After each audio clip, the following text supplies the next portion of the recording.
Buenas tardes a todas y todos. Este es otra sesión de los seminarios que organiza el Instituto Gioja y el Departamento de Filosofía del Derecho. En esta ocasión con dos grandes amigues, Claudio Martiniuk y Diana Mafía. Y ellos van a hablar del impacto de la emergencia en las mujeres y en otras vidas precarias. Vamos a empezar con Claudio Martiniuk. Claudio es profesor de las Facultades de Derecho y Ciencias Sociales de la Universidad de Buenos Aires y es investigador del Instituto Gioja, lo cual nos pone muy orgullosos. Claudio, te escuchamos. Bueno, muchas gracias. Un gusto estar en esta situación tan especial por, bueno, el formato, por una parte, y por la temática.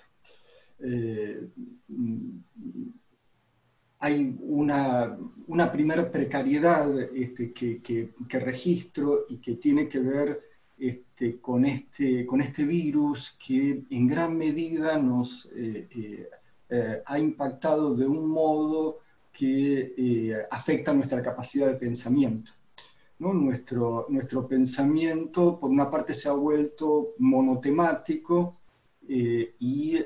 por otra parte, me temo que la ausencia de distancia nos llena de perplejidades, ¿no? Hay una ansiedad por decir algo que en general termina produciendo un efecto de desgaste sobre lo dicho. Desde esta situación me encuentro con bueno, un cúmulo de dudas teóricas, y en algún momento pensé que tenía como correlato alguna certeza práctica, pero tiendo a pensar que tengo dudas teóricas y también dudas prácticas. Algo que recordé a partir de la propuesta son dos libros. Uno de un filósofo, historiador de la ciencia que falleció hace exactamente un año, Michel Serres, profesor de la Universidad de Stanford, autor de montones de libros, uno de ellos directamente implicado en esta mediatización, ¿no? de nuestra práctica académica de investigación, ¿no? Pulgarcita, que se refiere a la utilización de las tecnologías digitales ante lo que él caracterizaba como la muerte del aula, ¿no? Lo cual para nosotros es conmocionante, pues es el final de un milenio de vida universitaria, es el trastocamiento de ni más ni menos que de 1000 años de un estilo de transmisión, de una tradición, ¿no? De transmisión del conocimiento centrada en la presencia física y en un espacio que es el espacio de la universidad. Digamos, esa heterotopía de Platón, bueno, hasta hace unos meses. Ahora nos encontramos con esto. El último libro que yo conozco, al menos de Serres, es su filosofía de la historia, ¿no? Que él llama Darwin, Bonaparte y la Samaritana. Y es una filosofía de la historia radicalmente optimista. Vivimos los mejores 3000 años de la historia, él afirma. Europa, en particular, 70 años sin guerra, estado de bienestar. No hay ninguna razón, entonces, para la queja. Claro, falleció hace exactamente un año, ¿no? No asistió a esta conmoción. Nació después de la Primera Guerra Mundial, nació después de la gripe española, así llamada, esa peste, y digamos, su visión sobre la naturaleza está enmarcada en esta condensación, ¿no? Darwin, la evolución, lo humano y el establecimiento de nuestra organización social. Inmediatamente surgió la imagen de otro libro, ¿no? Un libro notablemente exitoso, con un rasgo en algún punto hiperbólico, podríamos decir más realista que el anterior también, que es Teoría desde el Sur, ¿no? de Jan y John Komarov. Este libro que tiene 8 años predica un devenir histórico, y el devenir es un retorno, ¿no? El retorno a África, ¿no? El modelo hacia el cual tendemos es Sudáfrica, ¿no? Guetos, marginación, violencia, desigualdad, ¿no? Muchísima desigualdad y todo lo que, digamos, se le adiciona. En fin, entre estos dos polos, en general podríamos localizar algo así como intentos historiográficos de gran escala, matrices, si se quiere, espirituales, culturales, con núcleos, con grandes núcleos, que podrían ser el biopoder, o que podrían ser el desenvolvimiento en diferentes etapas de la estructura capitalista, que podría ser la crítica entonces a la estructuración social, tanto en lo económico como en la producción y objetivación de subjetividades, ¿no? Nos encontrábamos con estos relatos en los cuales casi la idea entonces de eso que para los griegos era la physis,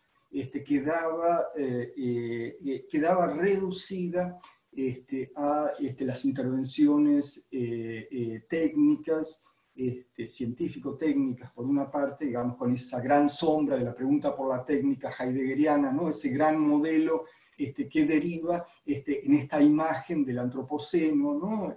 La destrucción de la biodiversidad, la crisis climática, etc. Y por otra parte teníamos a la naturaleza en la industria turística, ¿no? Teníamos ya absolutamente industrializado modelo romántico de contemplación de lo sublime. Y cada tanto registrábamos algún cimbronazo, ¿no? Un volcán, un tsunami,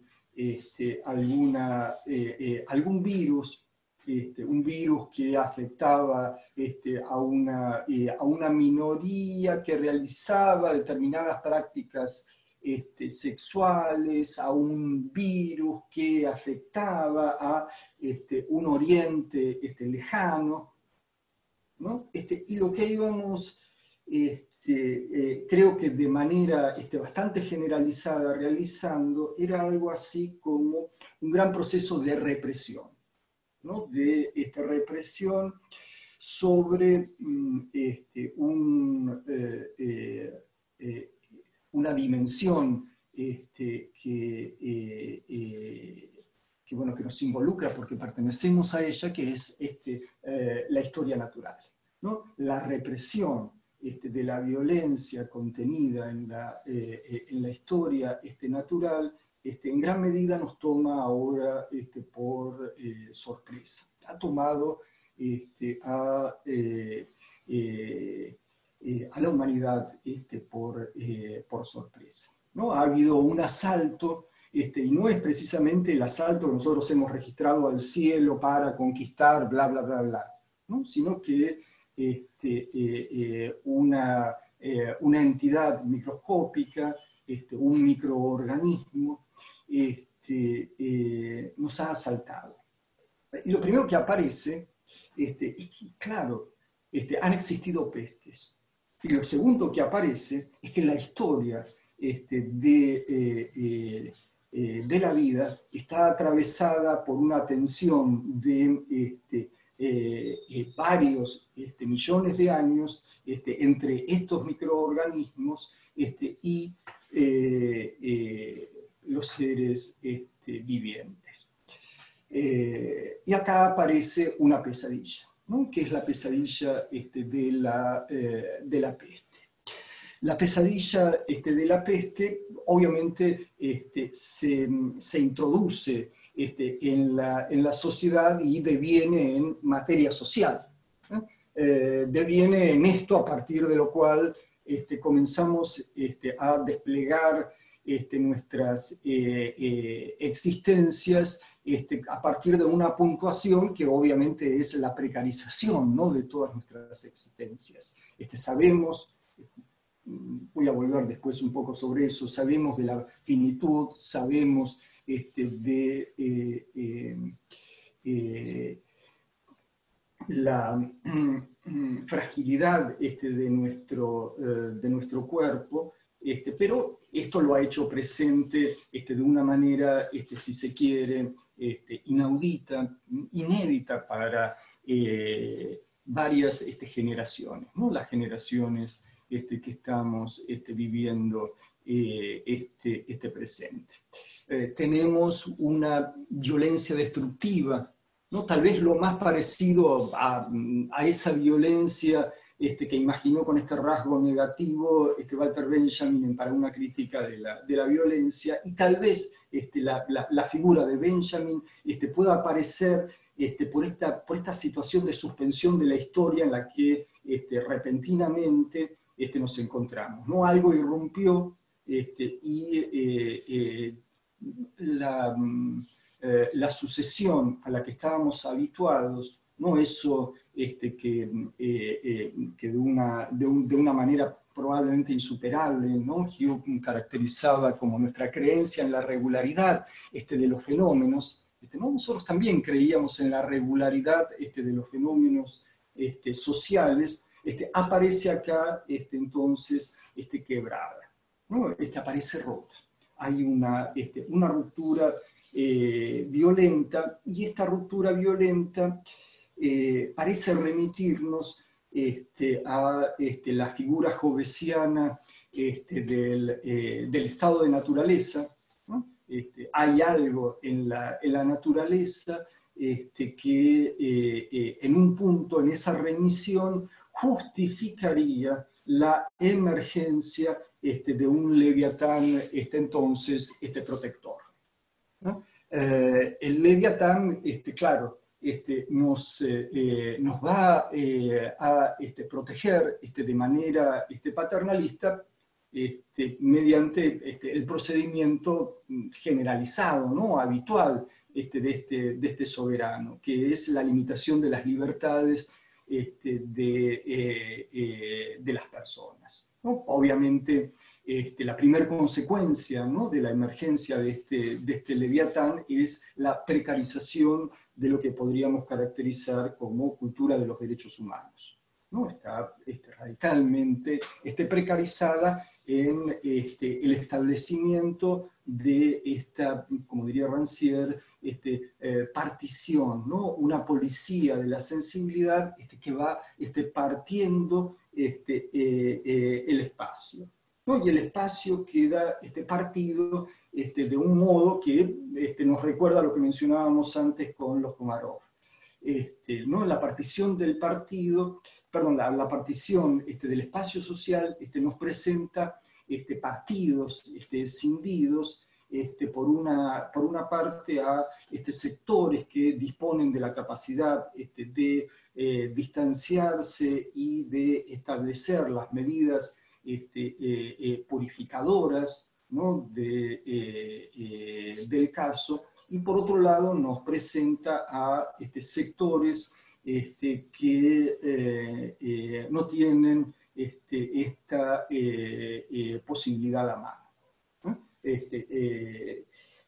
Esto por un lado, ¿no?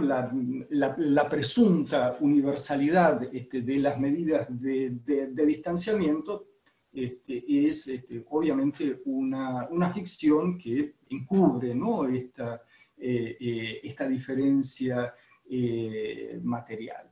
Y esta diferencia material tiene una serie de consecuencias que en algunos casos son devastadoras, que a mí me cuesta pensar, ¿no? De hecho, no sé, hay cosas tales como la violencia sobre las nenas adolescentes en espacios marginales, ¿no?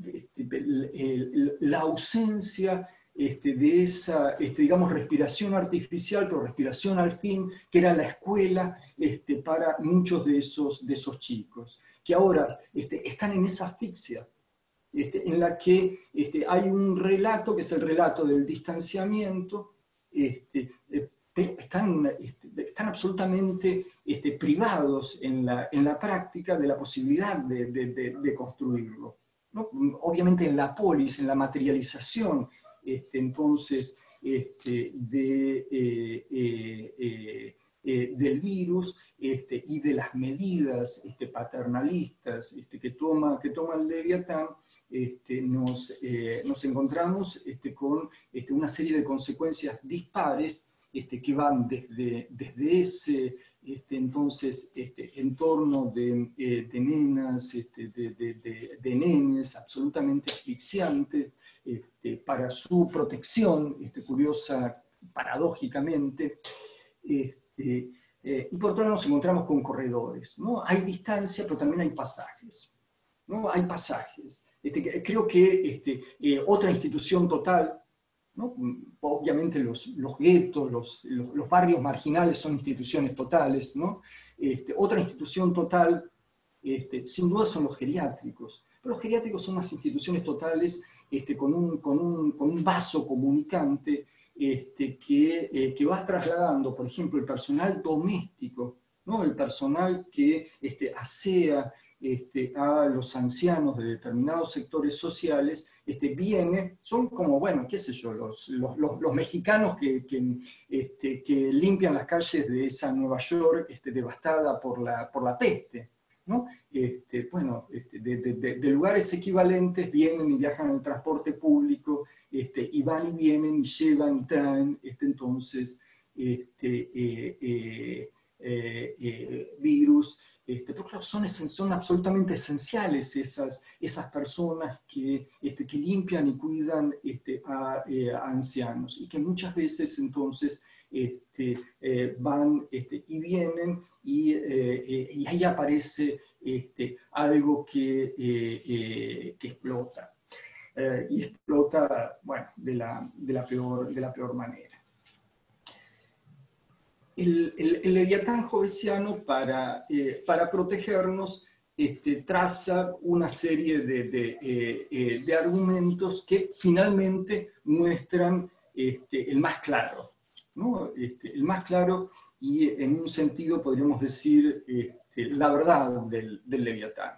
Y es que la mayoría de las medidas son medidas destinadas a cuidar el sistema sanitario, ¿no? El Leviatán obviamente busca impedir que su sistema se presente como absolutamente caótico, inútil, y finalmente aterrorice, ¿no? Porque después de todo, este conjunto de medidas van destinadas a cuidar, a velar el cuidado, ¿no? Pero nos damos cuenta de lo que se trata es de regular el flujo de camas. No sabemos cuántas personas hay contagiadas por este virus. Esta es otra cosa curiosa, ¿no? Todos sabemos que Estado, estadística y escritura, en fin, ¿no? Tienen el mismo linaje histórico, ¿no? Desde que existe Estado, existe estadística. Y acá tenemos al Estado con una estadística que pocas veces ha tenido en nuestra cultura este nivel de difusión cotidiana. Obviamente, ¿no? Recordamos los reconocimientos a través de las listas de personas de desaparecidos que se publicaban como se podía durante la dictadura. Pero este conteo público, este conteo, ¿no?, gubernamental de los muertos, al que asistimos 2 veces cada 24 horas, es algo inédito, ¿no? Es un manejo de la estadística. El Leviatán nos está entonces dando cuenta del registro de las personas que constata como afectadas por el virus, que es un número vago, es simplemente aquellos que han sido documentados, ¿no?, por el Estado como tales, y todos sospechamos que es un número sustantivamente inferior al real. Y por otra parte tenemos el número de muertos, que podríamos decir es el número duro, el número realmente duro. Pero tampoco sabemos, ¿no?, si este número constituye una evidencia intocable. Desde Francia a el Reino Unido, pasando por Brasil a Chile, permanentemente vemos alteraciones en el recuento, ¿no? La estadística va cambiando, se contabiliza, se dejan de contabilizar, no hay causas concurrentes, hay omisiones, hay muertes. El número parece dar cuenta de algo exacto, porque, en fin, el número efectivamente no transmite una exactitud. Ahora el correlato en términos de vida termina generando alguna duda. Es cierto, ¿no? Hay un indicio. Pero hay otros más. Hace poco leía una información periodística que daba cuenta de cómo en la ciudad de Buenos Aires en el mes de mayo se registraron menos defunciones que en el mes de mayo del año pasado. Y sin duda de acá a unos años, a unos largos años, vamos a ver consecuencias, ¿no?, que gradualmente van a estar asociadas a experiencias traumáticas de esta época. Bueno, descontroles, descuidos sanitarios, en fin, lo que todos sabemos. Por otra parte, nos encontramos con algo muy acentuado en el funcionamiento, digamos, del derecho en relación al ordenamiento público. No ha existido, esto es un signo desalentador, ¿no? Este signo es exactamente lo opuesto a la paz perpetua de Kant. No ha existido la más mínima coordinación entre los estados para la articulación entonces de medidas ante la pandemia, ¿no? Cada estado de una manera entonces unilateral ha fijado sus estrategias. Creo, ¿no?, que los puntos más elocuentes, ¿no?, han sido esos nacionales de cualquier nación, esos nacionales que han quedado en otra nación, ¿no? La falta entonces de esta estrategia digamos multilateral, la ausencia, ¿no?, de criterios universalistas, tuvo una cantidad de consecuencias que iban desde, no sé, la puja por test, en fin, el localismo, ¿no?, la exacerbación de las fronteras nacionales, las fronteras provinciales, las fronteras municipales. ¿No? Nos hemos llenado de vallas. Por supuesto, ¿no? Tenemos la frontera del hogar. El hogar también es un claustro. ¿No? Salir de la casa implica obtener una autorización. ¿no? Y hay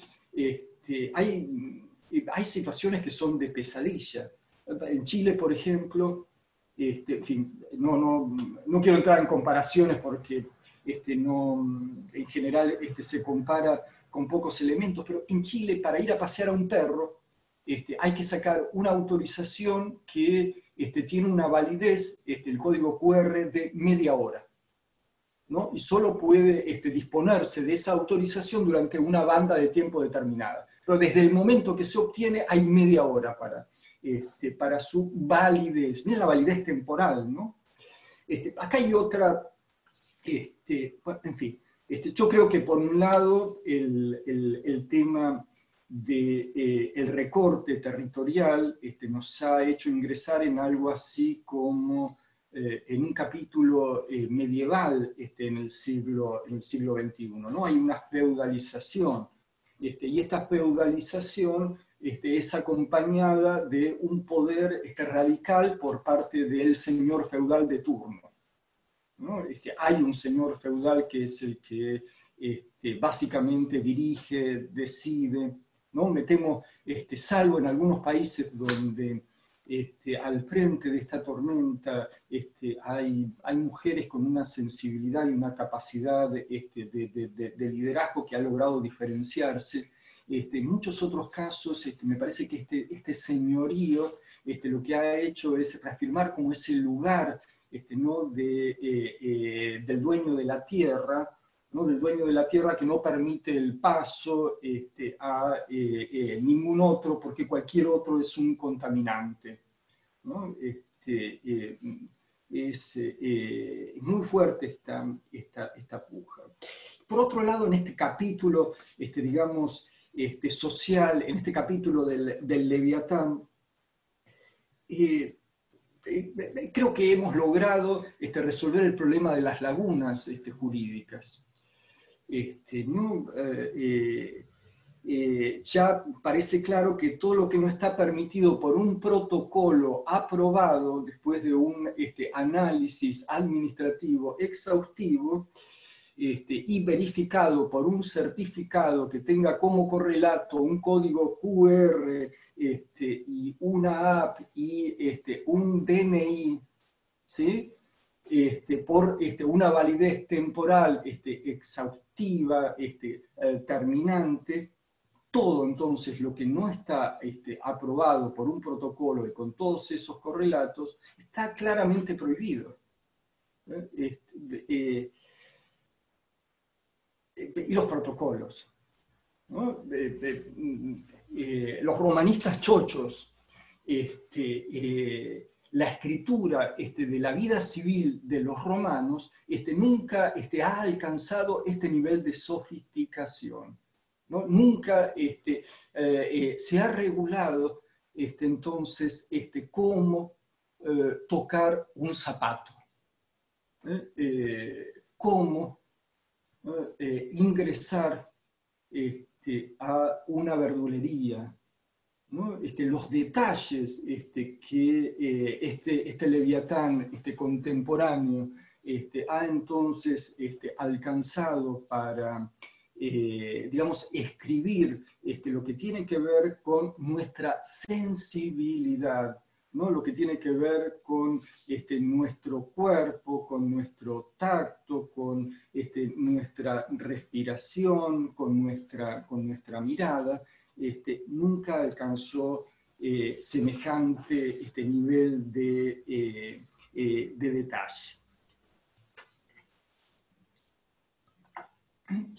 El Leviatán jovesiano es un Leviatán que manda, ¿no? Es un soberano que manda, pero sabe que no tiene la verdad. Entonces busca, ¿no? La verdad. Sabe que él no tiene la verdad. Dicta órdenes, manda, tiene intuiciones acerca de lo que es bueno para el pueblo. Pero la verdad está en otro lado, ¿no? Después de todo, a pesar de las remisiones medievales, seguimos en digamos, una época no muy diferente a la de Hobbes. Y entonces este soberano consulta a quienes comunican verdades que se habrían alcanzado. El problema es que irrumpió el virus y la comunidad científica no ha alcanzado verdades mínimas. Pero claro, existe una enorme ansiedad por tener una verdad sobre este coronavirus, ¿no? Por cierto, las primeras formas de coronavirus fueron descubiertas en la década de 1960 por una investigadora inglesa.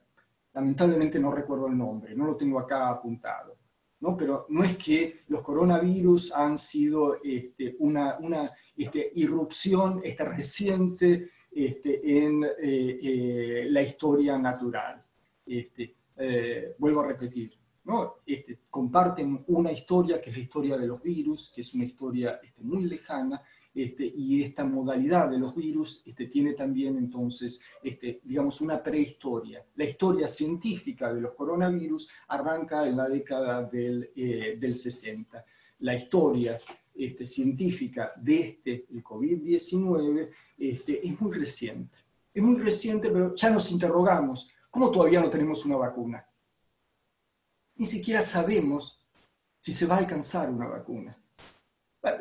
Los únicos que lo saben realmente son Donald Trump y algunas otras personas visionarias de esa entidad.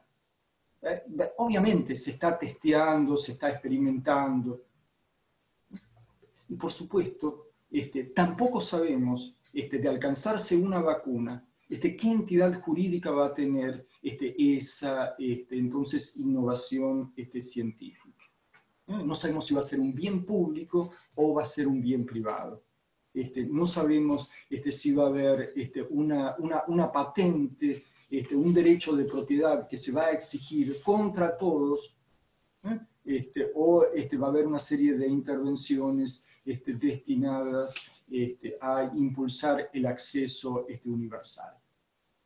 Miren lo importante, ¿no? Que es entonces concebir estrategias políticos, jurídicas, normativas, ¿no? De coordinación multilateral, universales, ante algo que nos afecta a todos. Va a volver, ¿no? Con el tema de la vacuna. Tenemos a científicos con el soberano. Los tenemos en diálogo asesorando. Ahora tenemos varios modelos de diálogo. ¿No? Hay algunos soberanos que buscan a los científicos que reafirman lo que ellos quieren escuchar, que reafirman las políticas que quieren establecer, ¿no? Tal vez haya otros, ¿no? Que escuchen diversas voces, ¿no? Que escuchen diversas voces dentro de un mismo campo disciplinario, ¿sí? Digamos, este campo involucrado en una franja que va de la política sanitaria a la especialización infectológica. Y después hay otros modelos de diálogo de aquel que tiene el soberano con cientistas de otros campos, de otras disciplinas. Y no me estoy refiriendo solo a economistas, ¿no? Creo que aún existe una disciplina llamada sociología, aún existe otra disciplina llamada antropología. Me temo, ¿no? Que aunque están anulados, curiosamente el sueño de Mao parece haberse realizado, ¿no? en algunos estados, que es la eliminación de los abogados. Se ha barrido con los abogados no pueden litigar, los abogados no pueden repetir la pesadilla kafkiana de ir a hacer colas en la mesa de entradas. De repente no existe más en la sociedad los abogados. Un fenómeno sin precedente, lo cual muestra también la contingencia, ¿no? La precariedad de esta, digamos, subjetividad que sería, ¿no? La que ejercen las abogadas.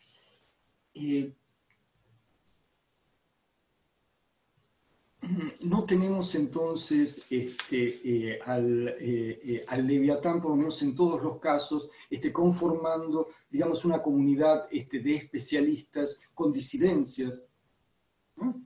Tomando decisiones en base a escuchar también las disidencias, a escuchar los matices, ¿no? Parece que la duda sigue siendo una jactancia de los intelectuales, lo cual me temo que nos retrotrae a las peores épocas. No es la primera peste. Repasaba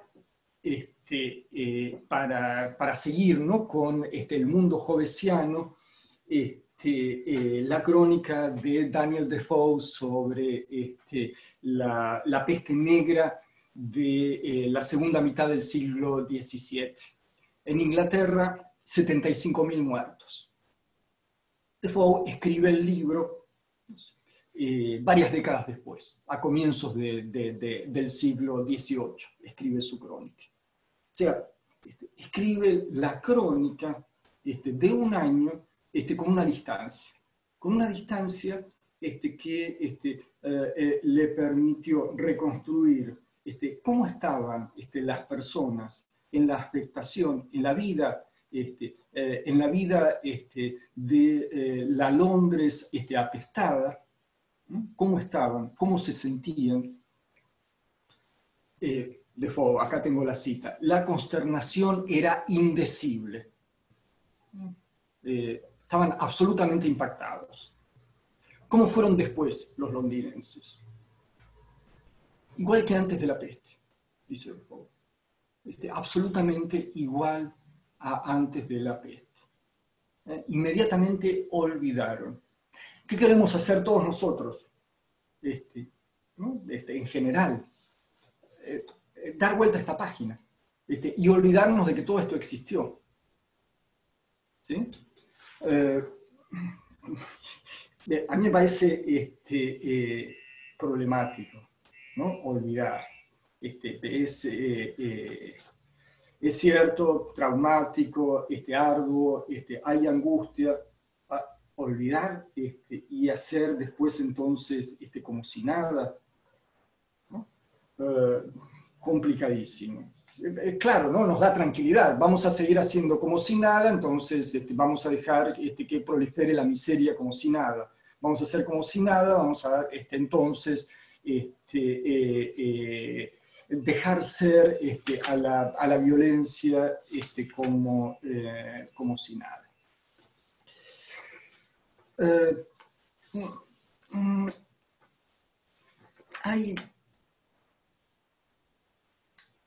Hay algo, ¿no?, que sin duda es lo más propio de la filosofía, ¿no? Si se quiere, la lección socrática del aprender a morir. De eso que nos cuenta la antigüedad clásica, Platón y otros, ¿no?, sobre la relación entre filosofía y muerte, hasta, bueno, digamos, las reflexiones de Heidegger en Ser y Tiempo, o el Wittgenstein del Tractatus. Acá estamos, ¿no?, con nuestra conciencia de la finitud, nuestra fragilidad existencial, que, claro, obviamente negamos, ¿no? Negamos los virus, negamos que haya pasado una peste, negamos, ¿no? Pero acá estamos con un contexto en el cual emerge esta cuestión. La emergencia de esta fragilidad, digamos, existencial, de esta finitud, tiene en nuestra época, en nuestro entorno, varias derivas. ¿no? Obviamente una deriva, se quiere la más tematizada por la filosofía, se corre hacia la angustia, ¿no? Por una parte, y por otro lado hacia la evasión, ¿no? Nos puede resonar a Levinas, ¿no? Y obviamente en el campo de la evasión tenemos que encontrar modos de trascender esta inmanencia que nos pesa, ¿no? Que sentimos como grave, ¿no? Tenemos necesidad entonces de esa trascendencia, sea desde la risa, el ejercicio de la sexualidad, la lectura, en fin, ¿no? Formas, ¿no? Formas con las que nos vamos llenando, formas que vamos perdiendo. Les confieso que hoy me puse una camisa, pero que habitualmente no me pongo camisas, ¿no? Porque nuestra habitualidad, nuestros hábitos en esto, ¿no? Que viene a golpearnos y a constituir nuevos hábitos, nos va haciendo perder formas. Hasta me puse una gota de perfume. ¿Para qué? ¿No? Si esto no puede ser percibido porque me gusta, no solo, ¿no? Para hacerme un pequeño test de que no tengo el virus, sino también porque realmente es algo que me gratifica. Pero claro, vamos perdiendo estas formas, ¿no? Vamos perdiendo pequeñas instancias que en algún punto nos hacen trascender una situación que nos ata. Y hay otra manera, que es, digamos, la manera que podríamos ver claramente desde Adorno, ¿no? La industrialización cultural. Estamos pasando esto, o digamos, el sector social que puede tomar distancia es el sector social que queda entonces conectado a Netflix. La evasión es la industria del entretenimiento, ¿no? La evasión pasa por la pantalla, ¿no? Es un momento de notable incremento de esta forma de estar en el mundo, ¿no? Ante una pantalla. Con consecuencias, con rasgos que, bueno, son disímiles, algunos decididamente empobrecedores. Decididamente empobrecedores, ¿no? Nos achata, nos deja en una dimensión. Me parece que la dimensión del contacto con las pantallas nos retira de otra dimensión, que es la del contacto físico. No sé, hoy veía la noticia de que Anne Carson ganó el premio Príncipe de Asturias. Inmediatamente recordé un ensayo de ella extraordinario, pero absolutamente extraordinario, sobre el mundo griego y el contacto, ¿no? Les leo un párrafo. El trabajo de ella remite al contacto básicamente con las mujeres, obviamente impuras, ¿no? Húmedas, y todo eso, ¿no? que sabemos que genera la repugnancia y que instalan a la mujer culturalmente en ese lugar de degradación. Pero miren el comienzo de este ensayo que se llama Suciedad y Deseo, ¿no? Es un ensayo sobre la fenomenología de la polución femenina en la antigüedad. Dice Anne Carson, Tactos, como miembro de la sociedad humana, tal vez la tarea más difícil a la que nos enfrentamos diariamente sea la de tocarnos unos a otros, ya se trate de un tacto físico, moral, emocional o imaginario. Todo contacto es crisis. cuando afirman los antropólogos, todo tacto es un golpe modificado. Cualquier forma de contacto entraña la dificultad de que viola un límite fijo, vulnera una categoría cerrada a la que no pertenecemos. Los antiguos griegos parecen haber sido aún más sensibles que nosotros a tales transgresiones y a la importancia crucial de las fronteras, personales y extrapersonales, como garantías del orden humano. Su sociedad desarrolló un complejo aparato cultural que incluía rituales como la súplica, la hospitalidad y el intercambio de presentes, y que los historiadores y antropólogos apenas sí comienzan a comprender como mecanismos para definir y asegurar un límite de las cosas en el mundo habitable. La civilización es una función de límites.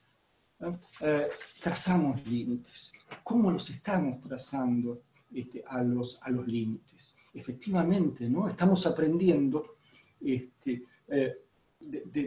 una manera muy ardua, muy difícil, muy sinuosa, ¿no? Que el tacto hacia el otro tiene que ser consentido, ¿no? La posibilidad de tocarnos, la posibilidad, ¿no? de acompañar nuestros cuerpos, está mediada por la ternura, el cuidado y el consentimiento, ¿no? Recíproco. Claro, de otro modo se generan crisis. Y la crisis que genera el tacto, mediada, ¿no? con esta idea de que el otro es una fuente de infecciones, es la situación cotidiana que estamos viendo cuando nos animamos a salir a la calle. Hay algo muy curioso, ¿no? ¿Vieron esta idea aristotélica extraordinaria del comienzo del conocimiento a partir del asombro? ¿No? Digamos, esta idea que nos corre de la naturalización. ¿Sí? Ya es natural usar barbijo. Hemos naturalizado rápidamente que debemos entonces, a lo Bacon, ¿no? intervenir nuestro rostro. ¿No? Nuestro rostro solo aparece en las pantallas, solo aparece mediado por las pantallas. Después aparece entonces naturalizado el uso de este dispositivo que por supuesto nos aleja. Pero además van dos personas en dirección contraria en una misma vereda, ¿no? Con barbijo por supuesto, pero además se distancian, toman una enorme distancia uno de otro. No sabemos lo que va a significar esto. Aristóteles, entre paréntesis, una pequeña confesión, ¿no? Venía trabajando Aristóteles y pensaba dentro de unos años terminar un texto a partir de Aristóteles. La cuarentena aceleró todo. No, pero Aristóteles enseña que la polis es el lugar donde los diferentes se pueden encontrar. Digamos, en ámbitos comunitarios tradicionales, poco poblados, semipoblados, rurales, el encuentro con una subjetividad diferente es raro, ¿no? Es muy raro. La polis no. La polis es el lugar donde aparecen esos encuentros. Lo estamos suspendiendo, ¿no? Lo hemos dejado eso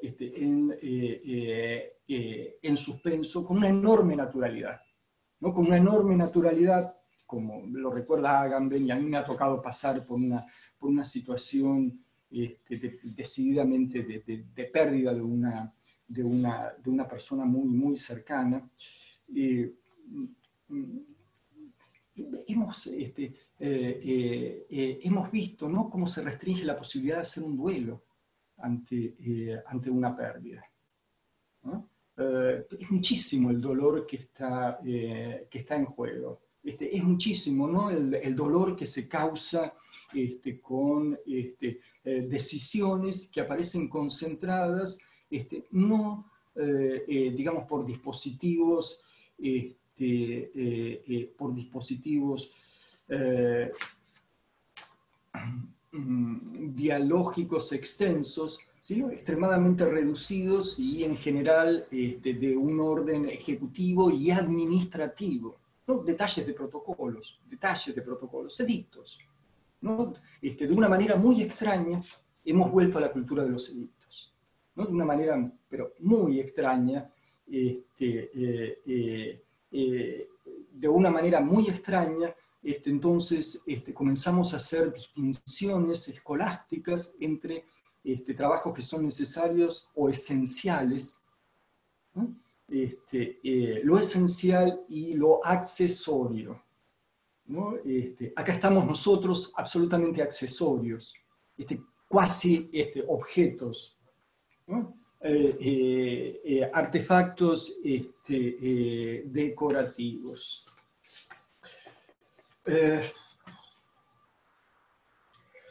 Bueno, no, para terminar, un recordatorio. Esta semana se cumplieron los 100 años del fallecimiento de Max Weber, ¿no?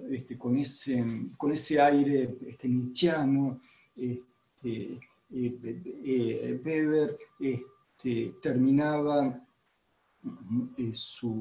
la política como vocación, ¿no? Su notable conferencia, diciendo que no nos espera la primavera, ¿no? Nos espera un duro y arduo invierno. Bueno, no estaba haciendo mención a una estación de tres meses, ¿no? Estaba pensando una sociedad, estaba pensando lo que se proyectaba en su presente hacia el porvenir, ¿no? Me temo que ese diagnóstico que tiene poco más de un siglo sigue más actual que nunca. Bueno, muchas gracias. Muchísimas gracias, Claudio. Un montón de ideas.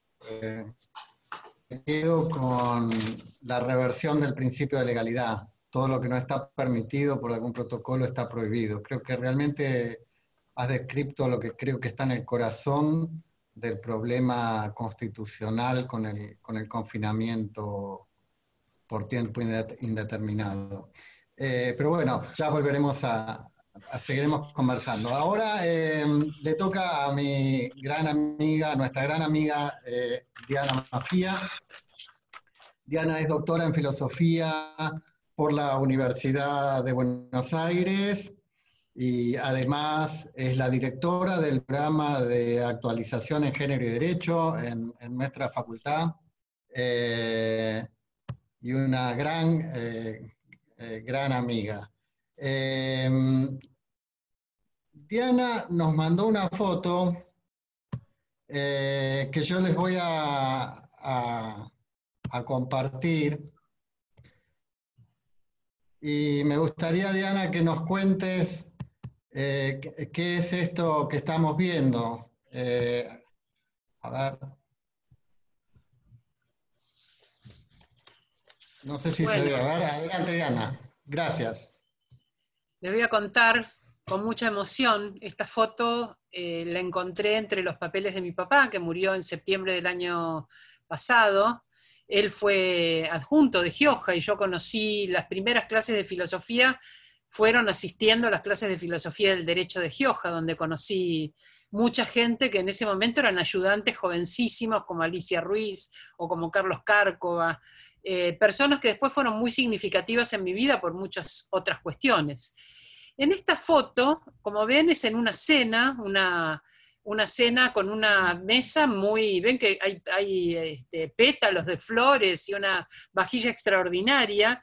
Esta cena era en La Emiliana. La Emiliana era un restaurante que se fundó en 1882, un restaurante muy típico de la ciudad de Buenos Aires, que daba en Corrientes al 1400, por donde está ahora el Colegio Público de Abogados, y funcionó allí hasta 1995. En el neoliberalismo parece que ya este tipo de servicios de comidas eran un poquito más difíciles de sostener. Las sillas son sillas Tonet que estaban importadas de Viena, de Austria, son sillas Tonet auténticas. Los mozos eran mozos de guantes blancos, había un maître que hablaba 3 idiomas, y había un portero que tenía uniforme y galera en la entrada. En este restaurante La Emiliana hacía el doctor Gioja sus cierres de seminario. Iban a cenar al restaurante La Emiliana. Yo llegué a conocer a Gioja, eso es una virtud de mi edad que ustedes probablemente no pueden compartir, pero yo llegué a conocerlo. Ahora, acá hay mucha gente, los voy a identificar porque mi papá les puso números a quienes estaban arriba parados y también puso números a quienes puso detrás de la foto quienes estaban sentados. Estaban parados de izquierda a derecha, no sé si se ve el cursor cuando yo, bueno, va a ser un poco difícil para ustedes leerlo, por eso pensaba leérselo yo mientras miran la imagen, por la letra de mi papá. Pero una cosa divertida abajo es que dice comimos muy poco. Parece que eran más charla que otra cosa las cenas. Bueno, quienes están parados son de izquierda a derecha, son Muñiz, no sé si cuando yo pongo el cursor se lo ve, se ve el cursor. ¿Se ve que yo estoy poniendo el cursor o eso no? Bueno, están Muñiz, Benavente sentado, no, perdón, parados. El 1 es Muñiz, el 2 es Benavente, hay otros que no están identificados, a lo mejor alguien puede identificarlos, ¿no? El 3 es Vitirnov, el 4 es Solari, este buenmosísimo es Genaro Carrió, el 6 es Ray, el 7 es Isidro, el 8 es Méndez Victorica, el 9 es Budrón y el 10 es Golub, cuyo hijo fue compañero de escuela después de mi hermano.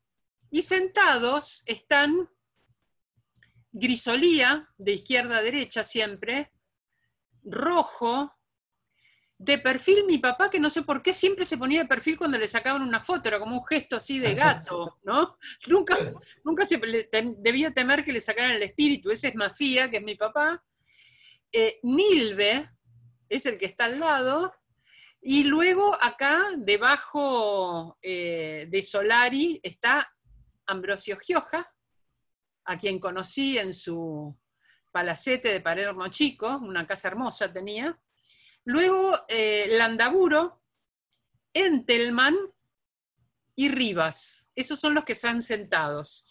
Y según dice mi papá, como vieron, comimos muy poco, hablaron Nilve, Gioja y, como siempre, Entelman. Parece que siempre Entelman era número fijo en los discursos, pero lo más interesante es que esta cena es del año 1947 la foto, y la cena era la cena del doctor Gioja por la terminación de su curso sobre Heidegger. Quiero decir que Gioja fue el introductor, el primero que enseñó Husserl en la universidad. Heidegger y Husserl, en lugar de estudiarse en la Facultad de Filosofía, se estudiaron en la Facultad de Derecho, y Gioja tenía en su casa un joven alemán que hacía las traducciones del alemán.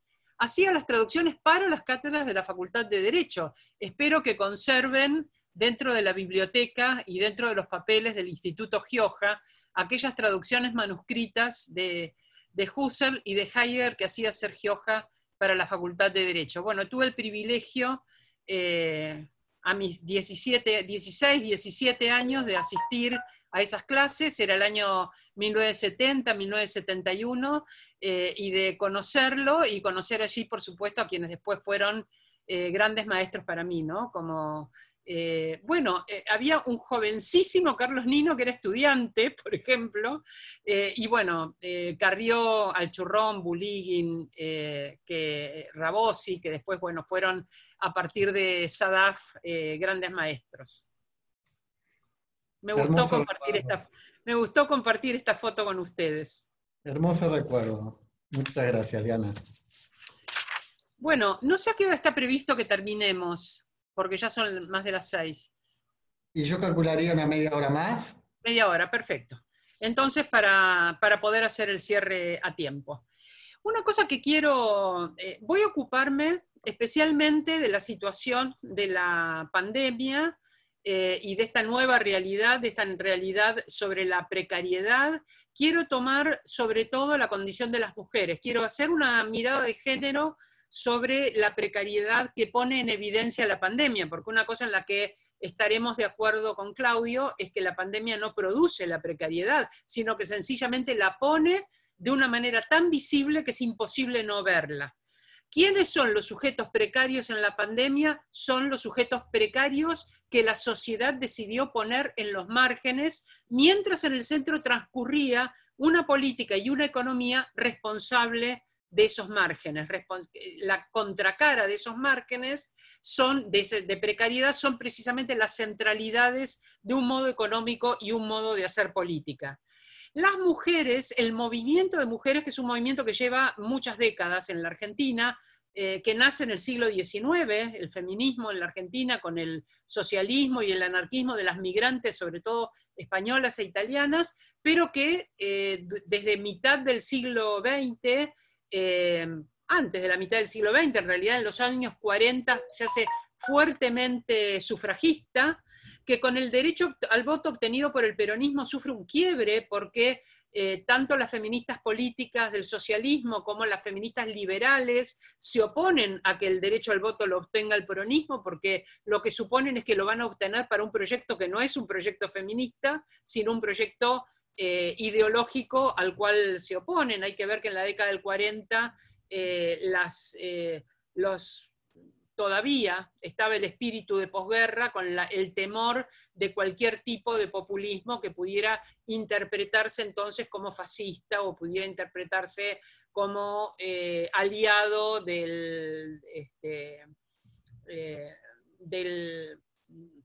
las fuerzas alemanas dentro de la guerra. Bueno, las migraciones que se hicieron en la Argentina reforzaban esos temores y entonces el feminismo en realidad reaccionó e hizo un movimiento en contra del fascismo, un movimiento que fue muy fuerte en la década del 40 y tuvo esta fractura. Pero en el siglo, más o menos en mediados del siglo XX, renace en el mundo el feminismo. Renace en la década del 60 junto con otros movimientos sociales muy importantes, y en el caso de la Argentina desafortunadamente coincidió con dos dictaduras, la dictadura del 66 al 73 y la dictadura del 76 al 83. Durante la dictadura hubo una resistencia feminista, de la misma manera que hubo resistencias políticas de muchos tenores.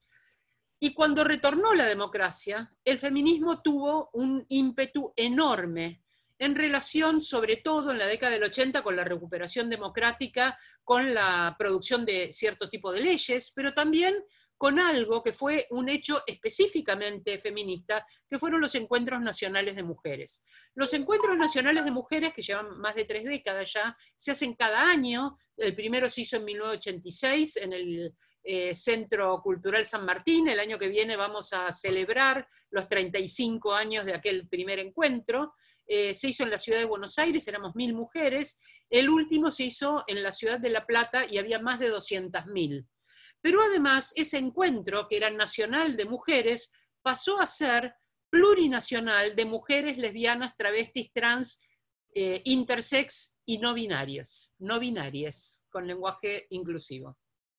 Eso muestra que hay un movimiento que comenzó a discutir los límites geopolíticos, que comenzó a discutir la idea de nación, una idea reservada a un régimen legal, y esta idea de plurinacional es una idea tomada de los pueblos originarios y de otro tipo de legalidades que entran en conflicto. Pensemos que el año anterior se había hecho en la Patagonia y que el tema del conflicto mapuche era un conflicto muy relevante vinculado con la propiedad privada, nada menos. Derecho a la vida y propiedad privada son como el núcleo más central del pacto social androcéntrico. Un pacto social, miren qué hermoso furcio, un parto social, dije. Un parto social es el que viene. Un pacto social en el cual las mujeres no habíamos intervenido. Las mujeres no teníamos capacidad de ciudadanía ni capacidad para entrar en esas estructuras de diseño del gobierno del Estado liberal.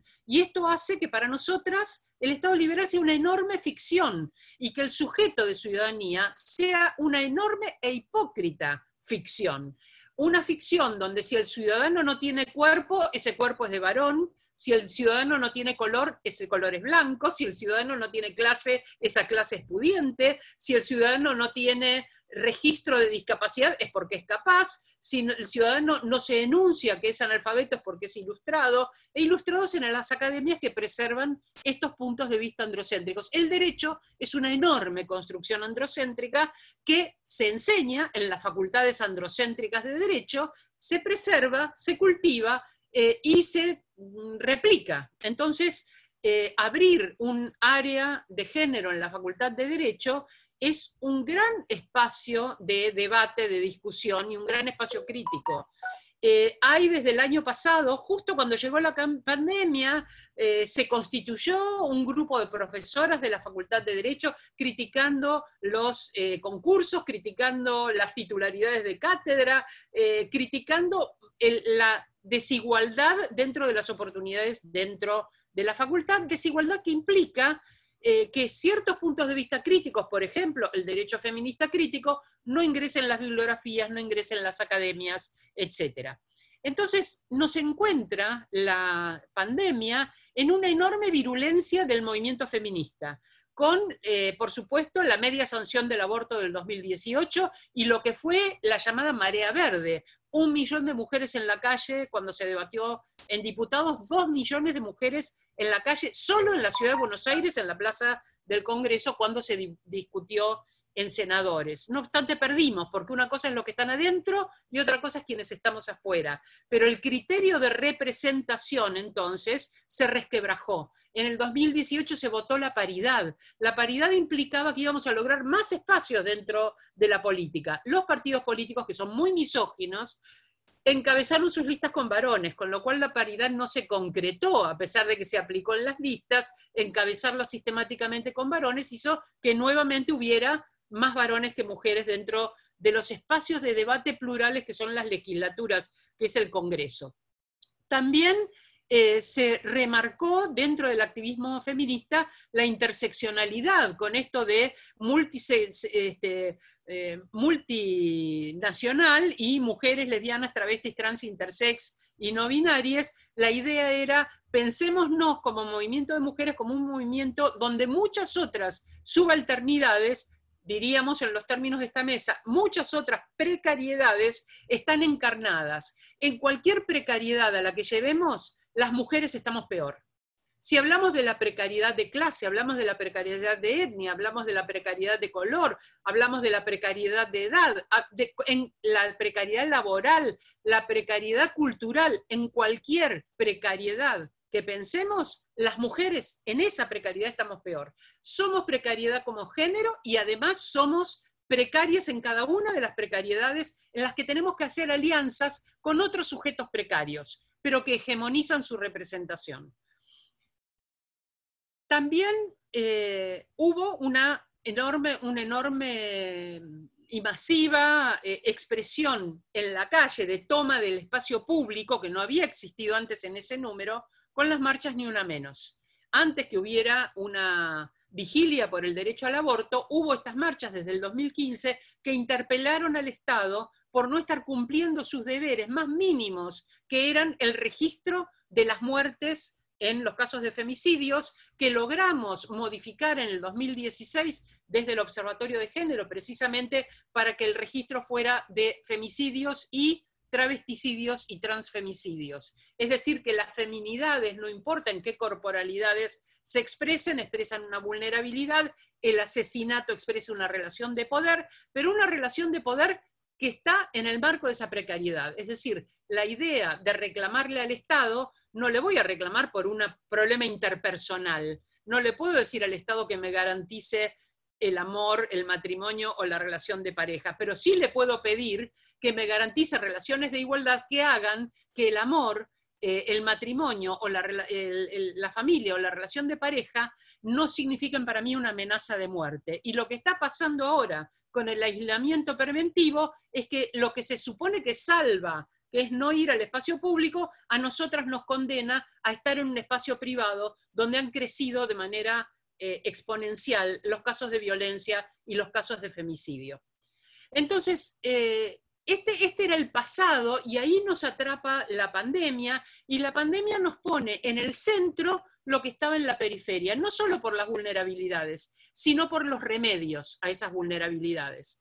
Lo que se pone en el centro es algo en lo que el feminismo viene trabajando hace por lo menos 3 décadas, que son las políticas de cuidado y la economía del cuidado. Hay precisamente en la Facultad de Derecho, en el Instituto Gioja, un programa extraordinario que dirige Laura Pautasi sobre políticas públicas de cuidado, sobre economía de cuidado y sobre condiciones donde los gobiernos tienen responsabilidades.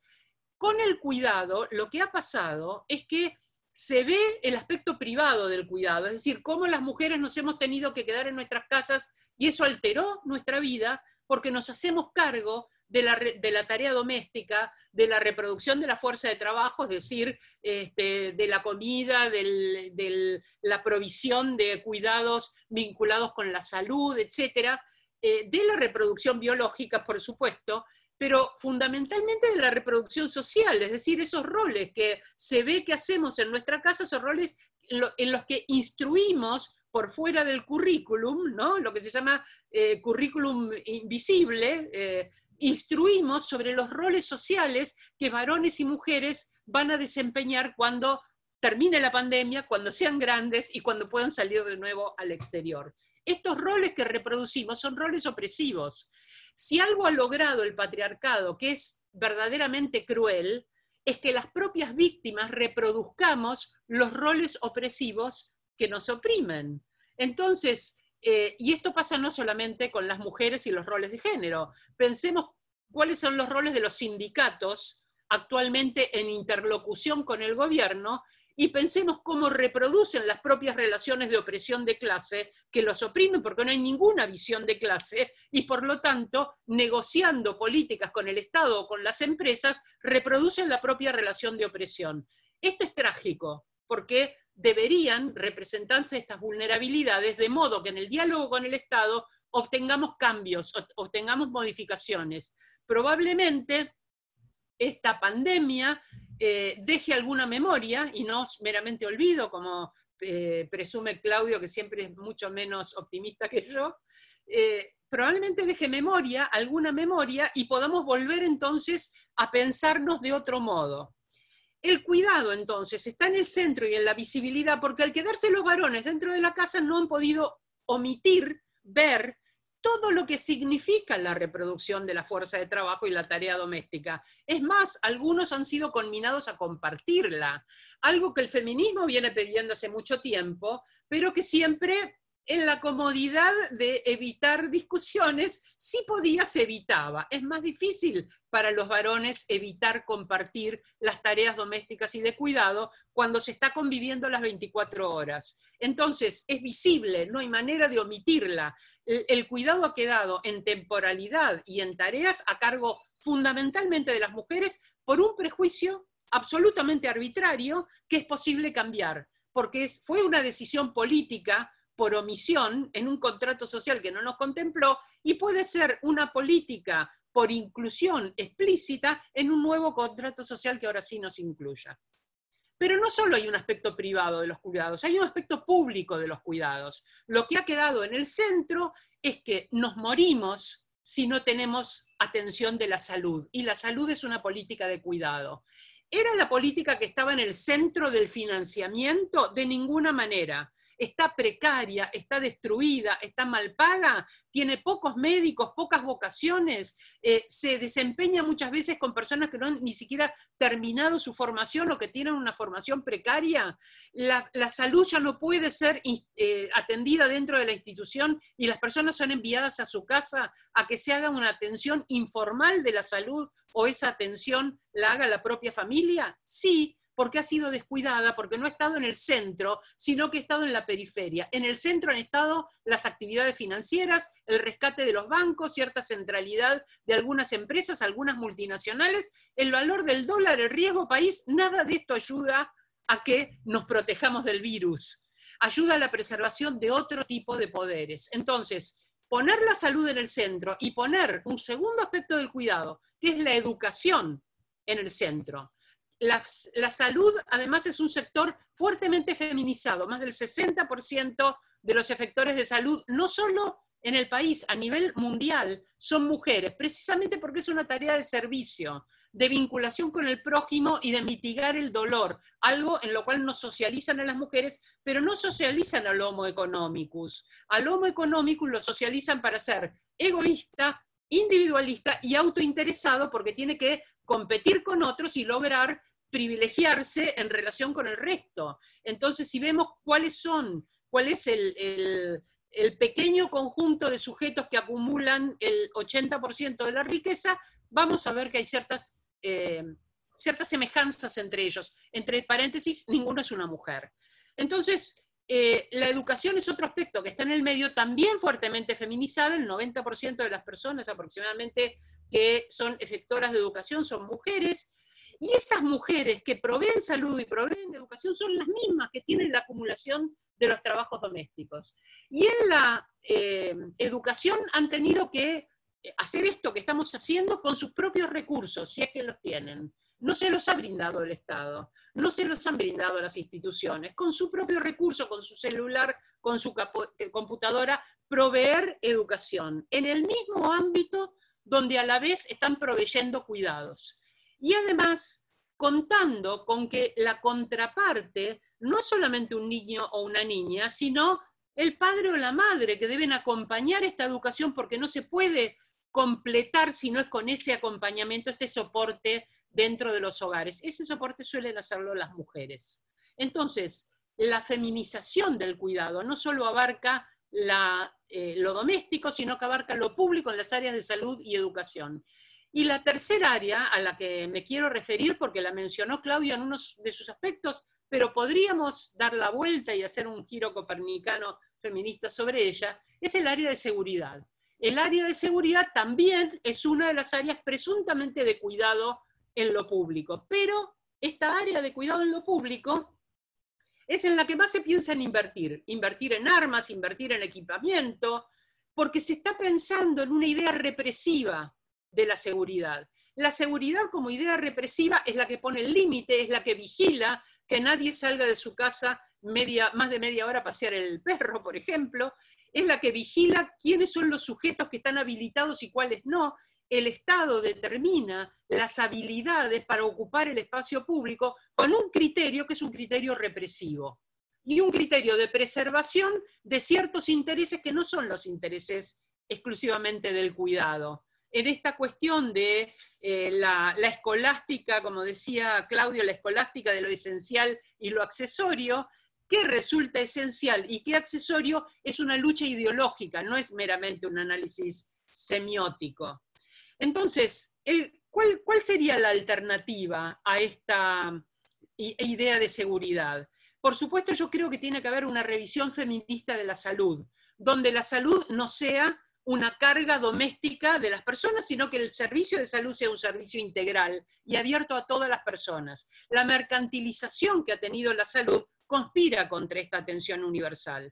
Entonces, el derrumbe de la salud llama la atención ahora porque los recursos que se cuentan son recursos muy escasos o muy caros. Y quienes han pagado por los recursos caros protestan porque dicen, yo no pagué tanto para que después venga cualquier jubilado o cualquier persona en situación de calle a ocuparme el respirador que yo podría necesitar. Este es el discurso dominante. Que la educación lo mismo. Hay muchísimos que no acceden a la educación, ni a darla ni a recibirla, y no han podido incluirse en este sistema improvisado. Y el área de seguridad deberíamos pensarla no como una seguridad represiva, sino como una seguridad humana. Una seguridad humana implica pensar la seguridad como la responsabilidad del Estado en darnos las condiciones para el ejercicio de los derechos. Una seguridad brindada del Estado sería brindar las condiciones para que cada persona pueda ejercer la totalidad de sus derechos. Pensada de esta manera, una seguridad humana tiene que involucrarse con mucho más que la represión. Y debería repensar, por supuesto, su economía, a qué se aplica. Por ejemplo, en una situación de catástrofe, claramente la seguridad tiene que estar positivamente para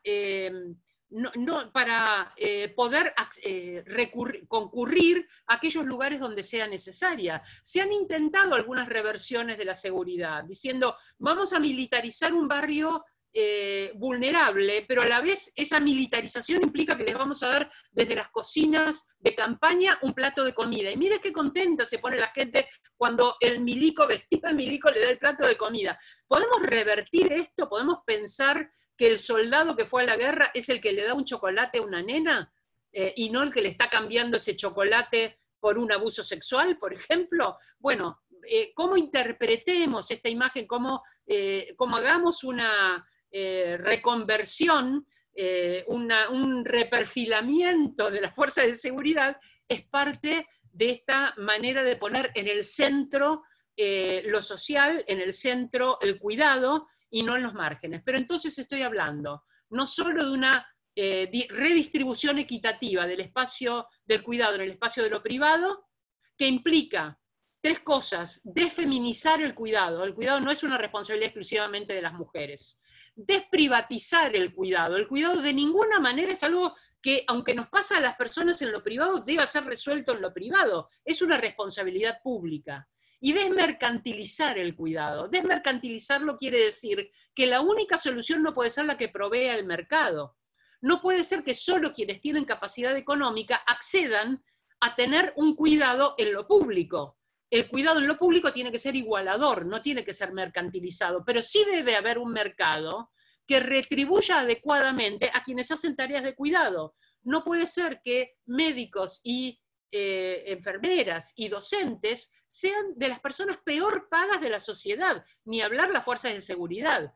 Si se van a reconvertir, también tenemos que pensar en un compromiso económico diferente con esos sujetos. Pero también pensar entonces en lo público, que si ponemos en el centro la salud, la educación y la seguridad en un sentido humano, todo lo que implica la hegemonía financiera pasa a los márgenes, e implica entonces un tipo de relación económica diferente. Esa relación económica la venimos discutiendo también hace décadas, y es una renta básica universal. La idea de una renta básica universal es una idea de igualar en dignidad y en capacidad a todos los sujetos de una sociedad, no a aquellos que selectivamente el Estado, con la influencia de algunos poderes, decida que es digno o no de recibirlo. No se le puede dar el dinero a la Iglesia Católica para que la Iglesia Católica, a través de Cáritas, decida a quién le da un plato de comida y a quién no.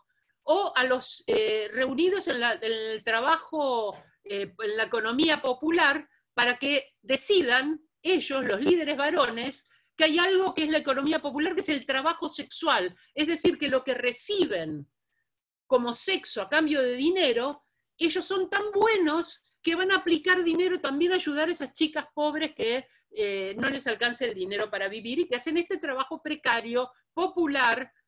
¿Quién pone el cuerpo y quién consume esos cuerpos? Hay una diferencia de género tan descomunal que no es posible que en este momento se nos esté hablando de regular la prostitución, que se nos esté hablando de que la prostitución, que no es un delito penal, y que es la forma de supervivencia de muchas personas, no solo mujeres, el 90% de las travestis están en prostitución, que un cuerpo al travesti sea leído en la calle como un cuerpo al que puedo acceder por dinero, es la lectura ideológica que ha decidido que ese es el espacio que van a ocupar, estar al servicio del deseo sexual de los varones, de algunos varones.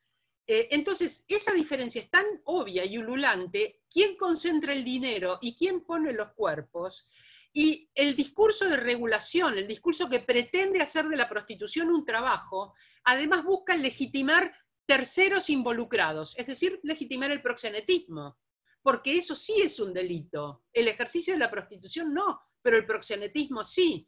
A los prostituyentes les encanta que los llamen clientes, y a los proxenetas les encanta que los llamen empresarios. Entonces los terceros involucrados, más los dirigentes que obtienen a través de una cuota sindical lograr que hagan un sindicato de trabajadoras y ellos obtener poder hegemónico político, por ser representantes ahora no de personas como era AMAR antes de que las obligaran a constituirse en trabajadoras sexuales.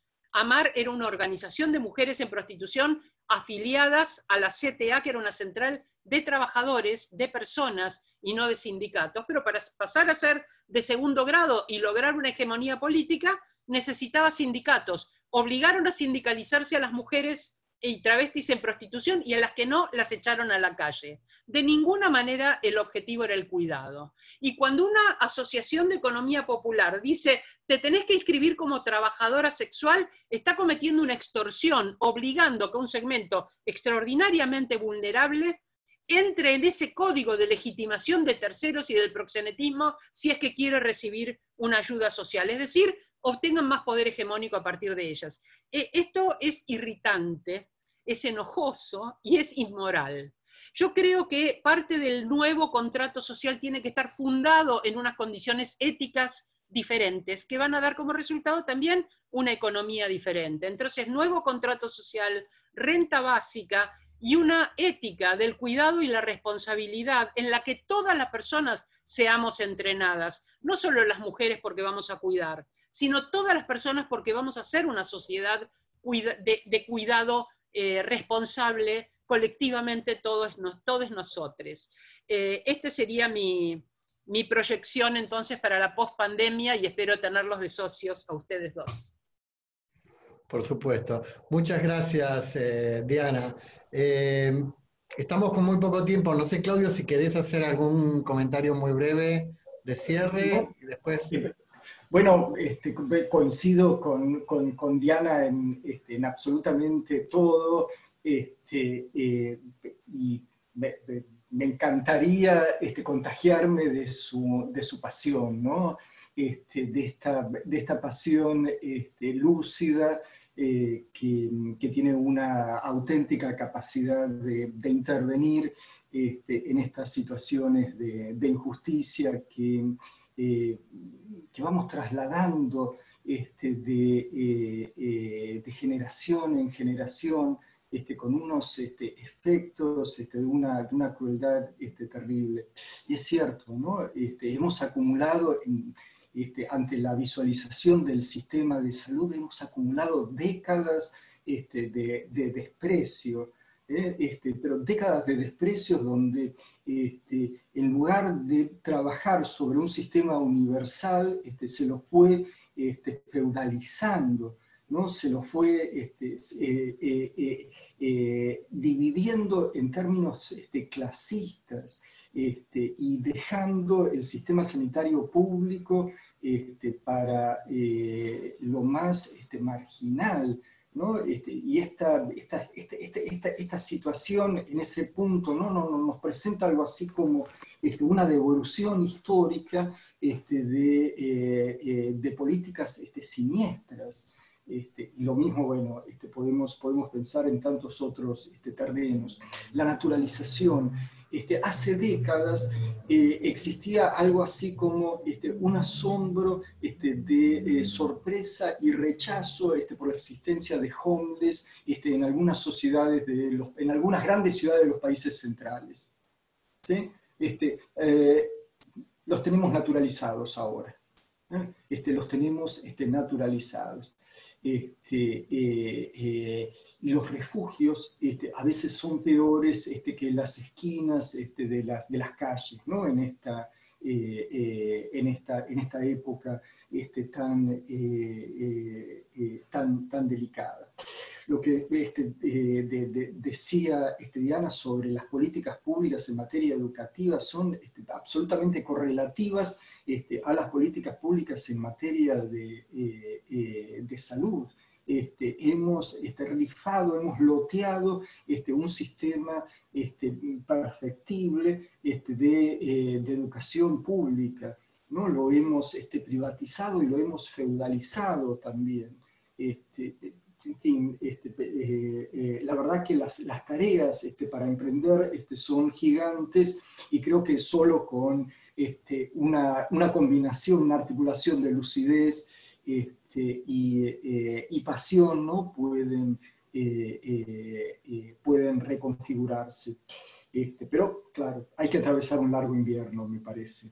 Diana, ojalá me equivoque, pero me temo, ¿no? que hay situaciones estructurales, por supuesto, ¿no? que tienen que ver con la dinámica de polos, de hegemonías en el mundo contemporáneo, pero también hay situaciones de profunda marginalidad en nuestra sociedad, que pesan sobre las configuraciones existenciales de montones de adolescentes, que pesan sobre montones de descomposiciones de formas de relacionamiento, ¿no? Y esto atraviesa, ¿no? diferentes segmentos, pero a mí me preocupa uno en particular.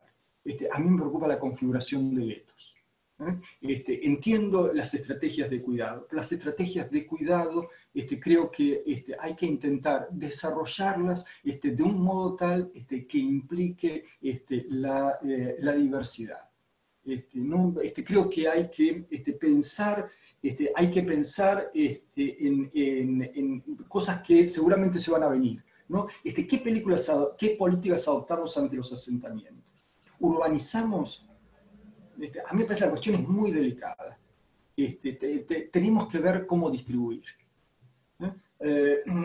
Yo fui a una escuela primaria pública en un barrio más o menos del Gran Buenos Aires, ¿no? Y puedo decir, estábamos todos ahí. ¿Sí? ¿Cómo lograr esto? No es cuestión, a mí me parece que el gran desafío de las políticas de cuidado también tienen que ver con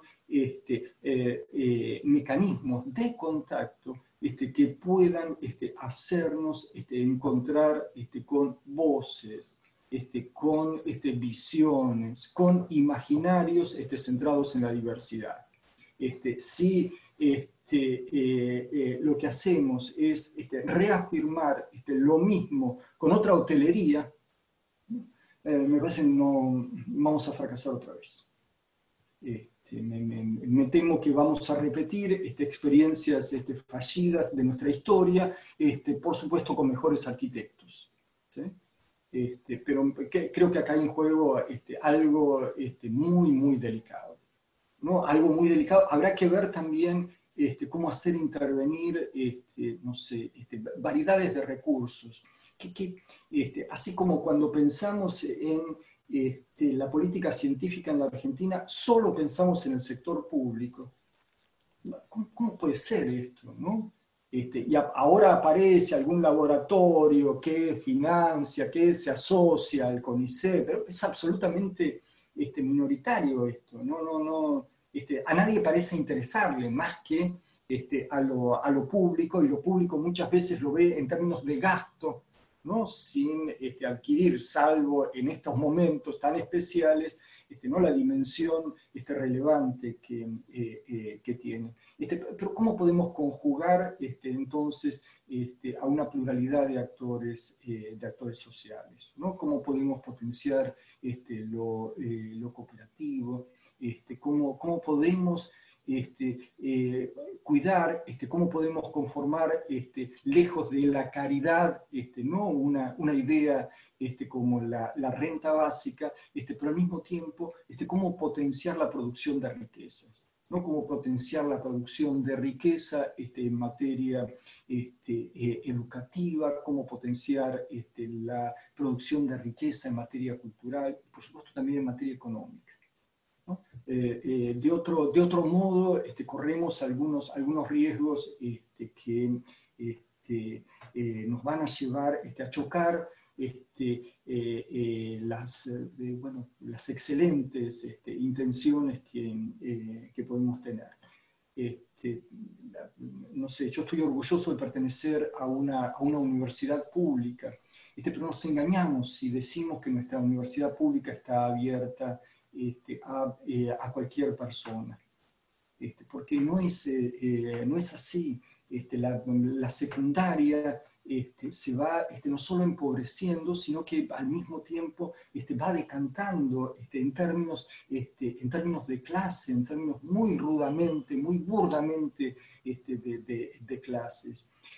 La Facultad de Derecho es una facultad que tiene un gran espectro en este sentido, ¿no? Tiene un espectro de perfiles sociales, culturales, económicos, más variados que otras facultades. Es más variado el espectro que se registra, ¿no? Por eso hay estudiantes que vienen de escuelas privadas, trilingües, y hay una primera generación de universitarios. Pero ahí tenemos que poner una fuerza mayor, ¿no? Cómo hacer más próxima la terminación de la secundaria, cómo acompañar la socialización universitaria. Y por eso creo, ¿no?, que la dinámica para revertir la pobreza económica, la pobreza cultural, la pobreza del cuidado, la pobreza de la consideración de las vidas, ¿no?, nos tiene como que implicarnos de una manera entonces múltiple. Bueno, nada, gracias. Bueno, muchísimas gracias, Claudio. Diana, creo que nos tenés que abandonar. Si querés decir alguna cosa de despedida. No, voy a decir solamente algo, pero sé que esto es para dialogar largo y tendido, pero traté de apretar mucho para llegar y media y son y 40 y pico y tengo otra actividad. Yo creo que ciertas personas tenemos tantos privilegios que no tenemos derecho a estar tristes. Hay una cuestión ética importante ahí. Sigo el principio de Gramsci, por supuesto, pesimismo de la razón y optimismo de la voluntad. Para pensar, espíritu crítico, y por supuesto tengo que ser escéptica, tengo que poner las hipótesis escépticas. Para actuar debo tener el optimismo de la voluntad y debo tener una praxis proactiva. Soy feminista por eso, y como pertenezco a un movimiento muy diverso de mujeres, creo que tengo ciertas obligaciones de tomar la delantera en ese entusiasmo. Bueno, les agradezco muchísimo haber estado juntos en este panel. Gracias, Claudio, me encantó compartir nuevamente con vos, y gracias, Marcelo, por la invitación. Gracias. A las compañeras que ahora les veo las caritas. Bueno, gracias, chicas. Gracias a ustedes por compartir con nosotros esta actividad. La verdad que es un gusto, Diana, siempre escucharte. Claudio, hubo muchos comentarios para ustedes, que muy bueno. Claudio, excelente profesor por ahí. Así que, bueno, los esperamos cuando quieran. Sí, excelente. Me quedé alucinada, Diana, con vos. La verdad, alucinante. Claudio, muchas gracias también. La verdad, excelente. Me encantó. Muchísimas gracias a todos. Muchísimas gracias a todos en nombre del Departamento de Filosofía del Derecho y del Instituto Gioja. Hasta la próxima. Y les dejo esa foto histórica hermosa, ¿eh? Gracias. Hermosísima, ¿eh? La vamos a imprimir y colgar en la pared del instituto. Sí. Muchas gracias. Chao, hasta pronto. Chao. Chao, gracias.